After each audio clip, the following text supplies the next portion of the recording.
پێشمەرگە و گوند و دۆڵ و چیاکانی کوردستان لە سەرەتای هەڵگرساندنی شۆڕشی نوێدا ئاوێتەی یەکتر بوون. کرێکاران و جوتیارانی گوندەکان بۆ نەداینەمە و پشتیوانی شۆڕش ئەم پێشمەرگە دێرینە کە مەلا بووە ڕای دەگەێنێت.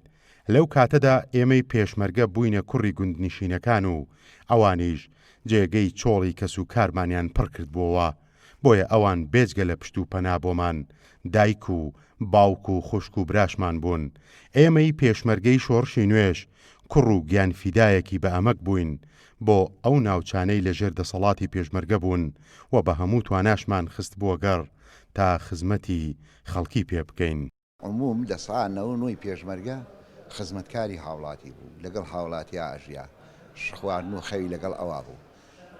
لەو ئەخیرانەشا لە ساڵی 81 ئەمرێک دەرچووی لە مەکتەبی سیاسی سەرکردایەتی یەکێتیەوە کە ئێمە هەوڵ بدەین دەسەڵات بگەڕێنەوە بۆ گوندیشینەکان. ئەوە بوو لە سەرتاسەری گوندەکانە هینماندانە ئەنجومەنی گوند، دوای ئەوە ئەنجومەنی ناوچەماندانە. جا ئێمە وەکو شۆڕش بڕیارماندا ئەو پێشبەگەی کە خوێندەوار بوو لەو سەردەمانە شادێکی جوان و باشی هەبوو، قابلێتی ئەوە هەبوو کە دەرس بڵێتەوە لە گوندێکە دامانە نیشان دەرس بە مناڵان بڵێتەوە کە ئەو مەکتەبانەی کە مامۆستایان کەم بوو بوون بە مامۆستای شۆڕش.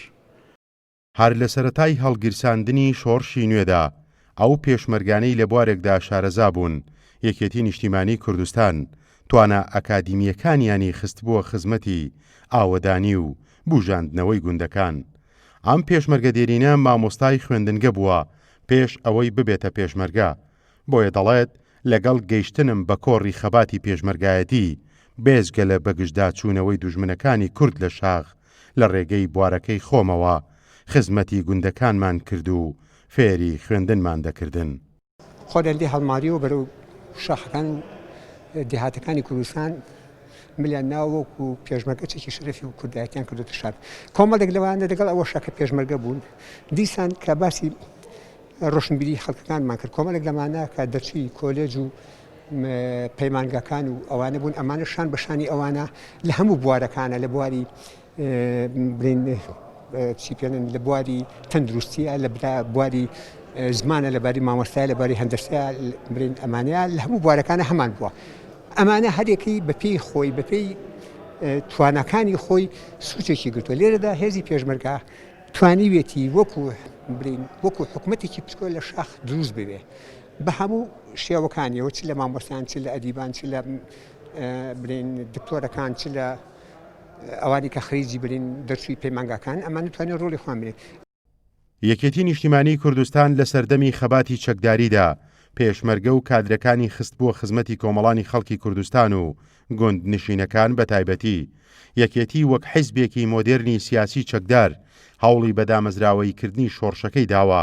بۆیە خوێندنگەکان ئاوەدانە کاتەوە کە پێشتر ڕژێمی بەعز بەڕووی گوند نشینەکاندا دایخست بوو.